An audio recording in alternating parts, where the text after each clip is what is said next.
आपण पुढील solve example solve करूया. पुढील सॉल्व एक्झाम्पल ही एक ॲक्टिव्हिटी आहे, ती आपण पुस्तकाचं सॉल्व करत आहोत. बघा इक्वेशन आपल्याला दिलेलं आहे. इथे इक्वेशन 1 आणि इक्वेशन 2 असे नाव दिलं आहे. हे बघा y एलिमिनेट करायचं आहे. आता इक्वेशन आपण हे बॉक्स भरत आहोत. 5x into box minus y into box is equal to 18 into box. हे बघा इथं कंडिशन दिलेली आहे. ती कंडिशन जर वाचली तर आपल्याला हे पूर्ण फिलअप्स भरता येतील. इक्वेशन 2ला 2 ने मल्टिप्लाय करायचं आहे. इक्वेशन 2 इथं दिलेलं आहे, याला 2 ने मल्टिप्लाय करायचं आहे. इथे बॉक्समध्ये काही 2. बघा आता इथे मल्टिप्लाय करायचं आहे. 5 to the 10x minus y into 2 2y is equal to 18 into 2 18 into 2 36. याला त्यांनी इक्वेशन 3 नाव दिलेलं आहे. तसेच बघा जर साईन अपोजिट आहे त्याच्यामुळे ॲडिशन केली तरी चालेल. Add equation 1 and 3. इथं 3x plus 2y is equal to 29. हे इक्वेशन 1 लिहून घेतलं. आपल्याला 1 अँड 2 सांगितलं होतं, फर्स्ट लिहिलेलं आहे, तर थर्ड लिहायचं आहे. इक्वेशन 3 हे ॲज इट इज इथे आपण लिहिणार आहोत. 10x minus 2y is equal to 36. बघा इथे आता प्लस 2y आणि मायनस 2y कट होतील, त्यामुळे 10x plus 3x is equal to 13x आणि 29 प्लस 36 यांची ॲडिशन इथे लिहायची आहे. बघा यांची ॲडिशन 65 आपण लिहून घेतलेली आहे, जसे आपण इथे केले होते. बघा एक्स अशी कंडिशन आल्यावर एक्स इज इक्वल टू 14 आणि मल्टिप्लायमध्ये 14 होता म्हणून आपण डिवाइडला घेतलं. तसंच इथे देखील करायचं आहे. हे बघा इथे 13x इज इक्वल टू 65. आता x is equal to 65 upon 13, कारण 13 इथे मल्टिप्लायमध्ये तो इकडे जाताना डिवाइडमध्ये होईल. Therefore x is equal to 13 1 13 13 5 65. X is equal to 5. इथे बघा substituting x is equal to 5 in equation 1. Equation 1 आता एक्सच्या ठिकाणी आपल्याला 5 पुट करायचं आहे. 3 एक्सच्या ठिकाणी काय पुट करायचं आहे 5. आता इथे मल्टिप्लाय 5 3 15 प्लस हे ॲज इट इज लिहून घ्यायचं आहे. बघा आता 2y is equal to 29 constant एका साईडला केलेलं आहे. इथे काही साईन नाही म्हणजे इथं प्लस साईन आहे आणि इज इक्वल टूच्या त्या साईडने होताना निगेटिव्ह होईल 15. आता 29 मायनस 15 इथे लिहून घ्यायचं आहे आणि वायची व्हॅल्यू देखील आपल्याला मिळून जाईल. तर 29 मायनस 15 14. 14 आपण लिहून घेऊ. आता इथे जसे केले तसेच 2 मल्टिप्लायमध्ये इकडे डिवाइड होईल. 2 1 2 2 7 14, त्यामुळे वायची व्हॅल्यू आपल्याला भेटेल 7. हे बघा इकडे पण त्यांनी सेंटेन्स लिहिलेलं आहे. X comma Y is equal to एक्सची व्हॅल्यू 5 अँड वायची व्हॅल्यू 7. बघा एक्झाममध्ये अशा प्रकारची ॲक्टिव्हिटी आली तर आपल्याला मी हे तुम्हाला समजण्यासाठी दिले आहे. असे एक्स्ट्राच्या स्टेप्स ॲड करायच्या नाही आहेत. ॲक्टिव्हिटी जशीच्या तशी लिहायची आहे. इथे रोमन नंबर दिलेले असतील तर रोमन नंबरमध्येच लिहायचं आहे. बॉक्सच्या ठिकाणी बॉक्स करायचा आहे. तर मग आपण थर्ड एक्झाम्पल आता सॉल्व करत आहोत. तर मग आपण आपल्या थर्ड एक्झाम्पलला सुरुवात करूया. Third example me as it is लिहून घेतलं आहे आणि इक्वेशन 1 आणि इक्वेशन 2 असे त्याची नेमिंग करून घेतलेली आहे. या इक्वेशनमध्ये तुम्हाला दिसत असेल की 15 17 17 15 कॉमन आहे. 15x प्लस 17y फक्त त्याचं इंटरचेंज इथे झालेलं आहे 17x प्लस 15y. तर अशा प्रकारचे इक्वेशन आपण ASA या रूलने सॉल्व करतो.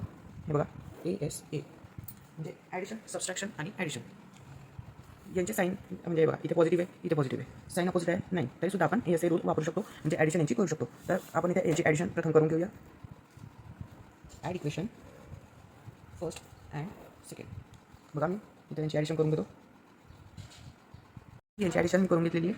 हे बघा add equation 1 and 2 equation 1 and 2 as it is घेतलं त्यांची ॲडिशन करायची. 15x plus 17x is equal to 32x plus 17y plus 15y is equal to 32y 21 plus 11 is equal to also 32. याला मी equation 3 असे नाव देतो आहे. आता बघा या इक्वेशनमध्ये तुम्हाला 32 हा नंबर कॉमन दिसतोय. बघा 32x 32y is equal to 32. प्रत्येक म्हणजे 32 हा नंबर रिपीट झालेला आहे, त्यामुळे आपण याला 32 ने डिवाइड करू शकतो, ज्यामुळे हे इक्वेशन सिम्पलेस्ट होईल, थोडं छोट्या फॉर्ममध्ये होईल. त्यामुळे इथे dividing both side by 32. Both side by 32 कोणाला इक्वेशन 3ला dividing equation 3 by both side 32. Okay 32 divide by 32 1. आपण व्हेरिएबलच्या पुढे 1 लिहत नाही, त्यामुळे x 32 डिवाइड बाय 32 1. पुन्हा y is equal to 1 32 divide by 32 1. याला इक्वेशन 4 असे नाव देऊन देतो. आता ASA नुसार सबस्ट्रॅक्शन या दोन इक्वेशनची आपल्याला सबस्ट्रॅक्शन करायची, त्यामुळे मी इथं लिहून देतो. हे बघा मी इथं लिहून घेतलेलं आहे आणि ती आपल्याला सबस्ट्रॅक्शन करायची. आता मायनस करताना काय होतं साईन चेंज होऊन जातात कोणत्या खालच्या इक्वेशनचे. हे बघा इथं काहीच नाही आहे, म्हणजे पॉझिटिव्ह आहे. आता पॉझिटिव्ह साईन कन्वर्ट होईल निगेटिव्हमध्ये. इथं पॉझिटिव्ह आहे, ही कन्वर्ट होईल निगेटिव्हमध्ये, ही पण कन्वर्ट होईल निगेटिव्हमध्ये. आता आपण हे सॉल्व करूया. 15 minus 17 2x.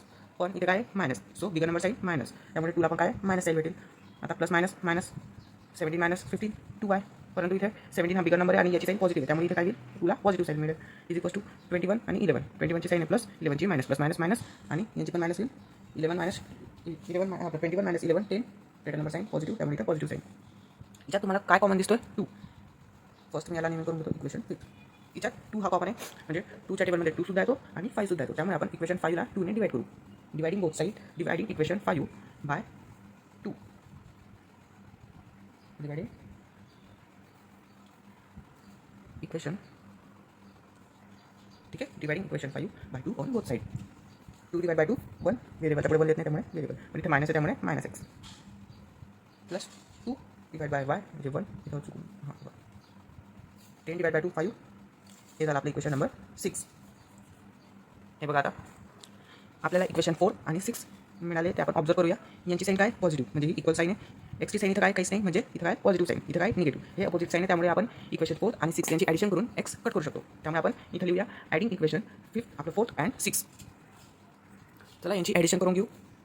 X will cut y plus y 2y is equals to 5 plus 1 6. आता 2 इथे मल्टिप्लायमध्ये तो इज इक्वल्स टू त्या साईनने शिफ्ट होताना नवीन डिवाइडला इथे लिहितो. Therefore y is equals to 6/2. 2 1 2 2 3 6. Therefore y is equals to 3. आपल्याला वायची व्हॅल्यू मिळालेली आहे. आता आपण वायची व्हॅल्यू एका इक्वेशनमध्ये पुट करू. मी वायची व्हॅल्यू 4 इक्वेशनमध्ये पुट करतो. तुम्हाला ज्या इक्वेशनमध्ये वाटतं त्या इक्वेशनमध्ये तुम्ही वायची व्हॅल्यू पुट करू शकता. चला तर मग वायची व्हॅल्यू 4 इक्वेशनमध्ये पुट करूया. हे बघा हे आहे इक्वेशन 4. आपण पहिले कंडिशन लिहून देऊ. Put y is equals to 3 in equation 4. आता वायच्या ठिकाणी आपण 3 x प्लस 3